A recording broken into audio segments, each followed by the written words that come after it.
Fathil Baraja. Beliau menurut pengakuan beliau sendiri sangat kagum kepada khol beliau Ustadz Muhammad Baraja yang menurut beliau mengajarkan masalah akhlak dan lebih banyak juga termasuk masalah akidah menurut pengakuan beliau sendiri. Yang saya kenal, beliau adalah seorang sangat akrab dan menghargai orang lain. Ya, kalau soal disebut sebagai ulama yang pluralis, barangkali saya agak berbeda. Sebab saya dan beliau menganggap Islam itu satu. Yang maaf kita terpecah belah itu karena ulah kita sebenarnya, kesalahan kita sendiri. Kita tidak usah menyalahkan orang lain, tapi kesalahan kita sendiri.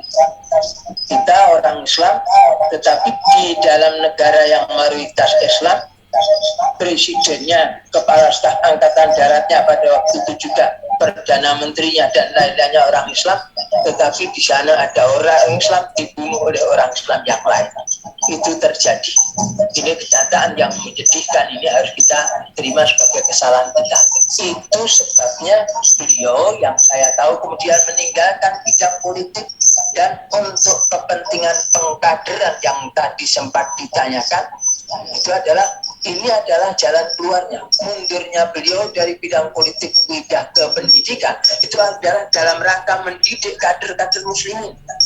Beliau sangat susah, sering berbincang dengan saya, susah karena para kiai pergi ke DPR. Lalu kata beliau, siapa yang mengajar santrinya? Yang mengajar santrinya tentu yang kualitasnya di bawahnya sang kiai ini. Tentu tidak akan membuat kader yang bisa sehebat seperti yang diharapkan kalau yang menangani itu para kiainya. Yang saya tahu beliau berpandangan seperti itu. Beliau dengan segala semangat beliau untuk belajar, itu membaca, di mana saya sempat menyaksikan, demikian juga yang lainnya masih bisa menyaksikan di pesantren Yapi di Genep, kitab beliau sangat banyak. Itu yang saya saksikan waktu beliau masih sebelum kitab-kitab itu dibawa ke Yapi, dibawa di rumah beliau di rak-rak sekitar itu kita saksikan sangat banyak kitab beliau dan beliau benar membaca. Walaupun begitu, walaupun beliau adalah seorang pengikut madhab tertentu juga dalam ini madhab Asy-Syafi'i, gitu ya, sebagai yang kita nyatakan, yang kita saksikan juga, ini beliau sangat toleran, walaupun beliau terbuka untuk berpegang teguh kepada pendirian beliau dan tidak keberatan untuk mengkritik mereka yang berbeda pendapat. Saya pernah berbicara dengan beliau dan mendapati tulisan beliau waktu berpolemik dengan Ustaz Hasan Bandung. Beliau Ustaz Hasan Bandung diri persis yang di Jawa Barat.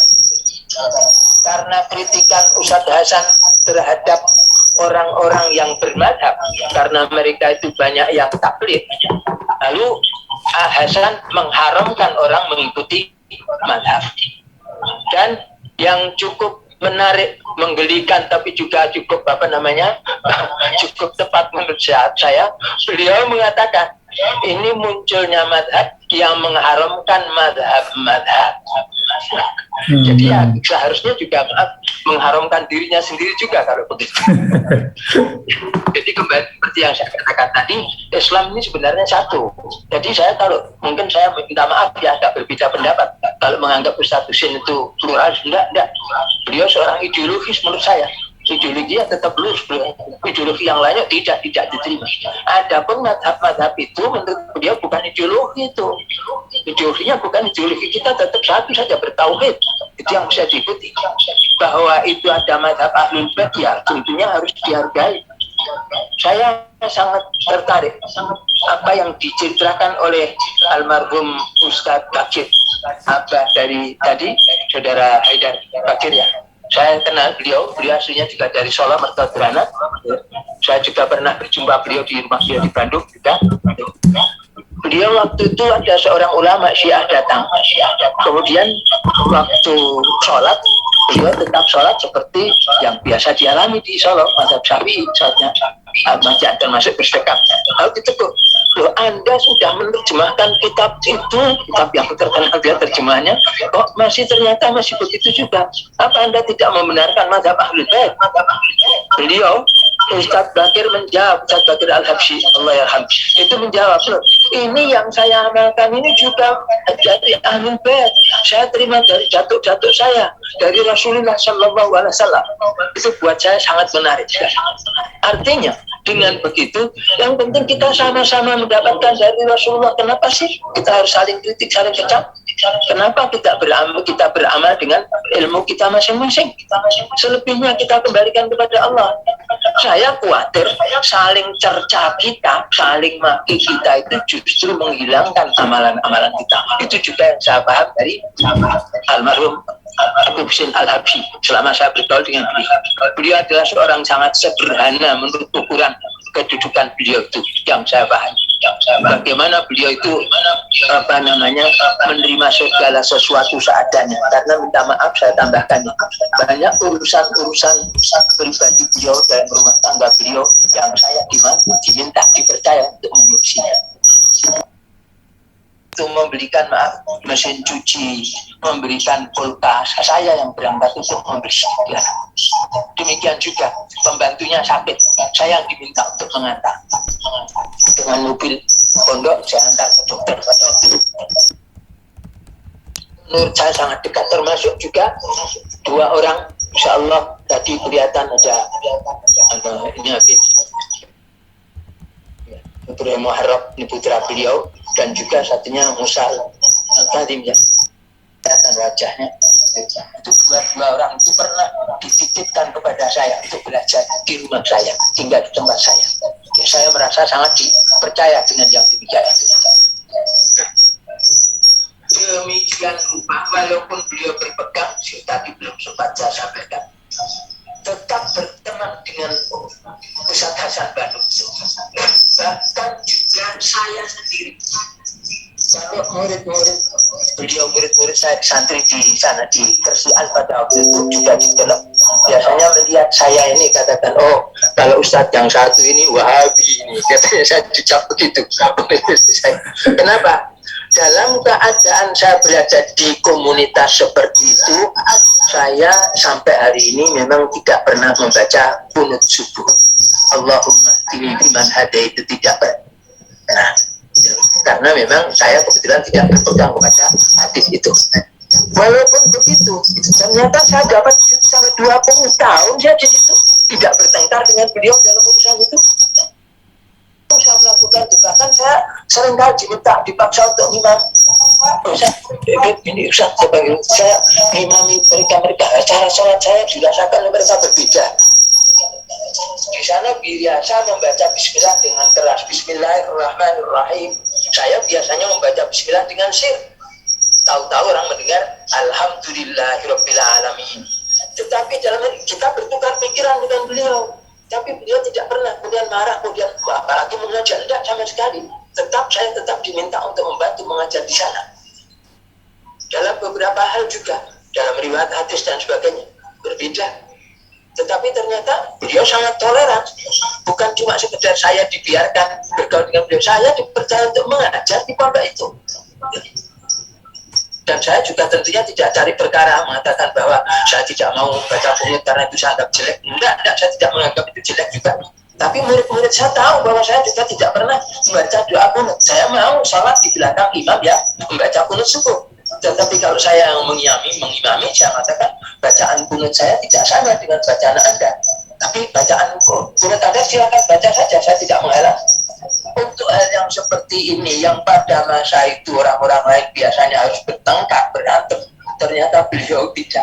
Bukan cuma tidak, sampai tahun saya berhenti dari sana sekitar tahun 95. Jadi 20 tahun, dari 75 sampai 95 itu bergaul dengan beliau.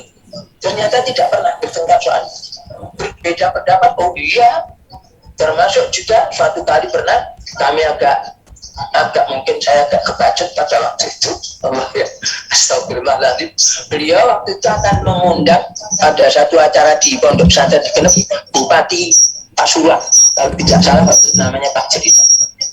saya dan putra menantu beliau, Ustaz, itu sangat tidak setuju. Beliau melayani kegiatan itu. Saya dan Ustaz Taufik ngotot. Kemudian karena sudah cukup tegang, saya sampai minta Ustaz Taufik, antum jangan ikut-ikut, jangan diteruskan. Sebab antum itu mantu ya. Nanti kalau ada apa-apa, nanti kirsuh dalam rumah tangga antum nanti jadi tidak baik. Biar tak saya saja yang terus. Tapi tidak, kita bukan mau memusuhi kok. Kita berbeda pendapat. Tapi ternyata juga kita tidak dimusuhi kok sebenarnya. Termasuk putra mantu beliau sendiri. Soal itu ya, soal berbeda, terutama sekali dalam soal itu saja. Kita mau mengundang bupati waktu itu. Kami anak-anak muda, saya dan Ustaz Yahya itu menolak. Beliau berpikir seperti ya sudah. Harusnya keputusannya tetap ada beliau. Itu sebarangkali yang perlu saya sampaikan. Ya karena lamanya itu saya tidak bisa ceritakan yang mana yang lebih penting. Menurut saya semuanya penting. Jadi barangkali kalau ada yang perlu ditanyakan apa saja, barangkali saya akan bisa memberikan jawaban yang mudah-mudahan bisa melengkapi apa yang diharapkan. Yang jelas sampai pada waktu beliau masuk tahanan juga saya tidak mendapati sesuatu keluhan yang berat di beliau, sama sekali tidak ada. Bagaimana saya ditahan, siapa menolong saya dan sebagainya, tidak. Yang bisa menjumpai beliau pada waktu itu putra beliau Ustaz Ali Ridho yang saya ingat waktu di Malang, baik waktu di Surabaya dan di Malang, saya dengan Ustaz Almarhum Ustaz Husin bin Soleh Asegak itu berusaha membantu mengurusi juga di Surabaya dan di Malang pada waktu itu. Tapi yang terjadi, dan ternyata 2 kali masuk tahanan dalam waktu sekian panjang itu tidak mengubah pendirian beliau, tapi justru menambah semangat beliau dalam berdakwah dan bertabligh. Mudah-mudahan apa yang saya sampaikan itu mencukupi, dan kalau masih ada hal yang dianggap perlu di forum ini maupun di tempat lain dengan bisa memberikan bantuan keterangan. Jazakumullah. Kalau ada kekurangannya saya minta maaf. Pada semuanya, assalamualaikum. Waalaikumsalam warahmatullahi wabarakatuh. Terima kasih Ustaz Muzakir. Insya Allah tim kami akan datang ke Solo mewawancarai khusus Ustadz untuk melanjutkan mendengar atau menyimak kisah-kisah inspiratif dari Ustadz Husain Al-Habsyi yang Ustadz Muzakir saksikan. Karena keterbatasan waktu pada kesempatan ini, maka mungkin kami cukupkan di sini untuk Ustadz Muzakir. Yang berikutnya mungkin sedikit tadi closing statement dari Pak Haidar dan Ustadz At-Tamimi, mungkin masing-masing 2 menit. Silakan Pak Haidar.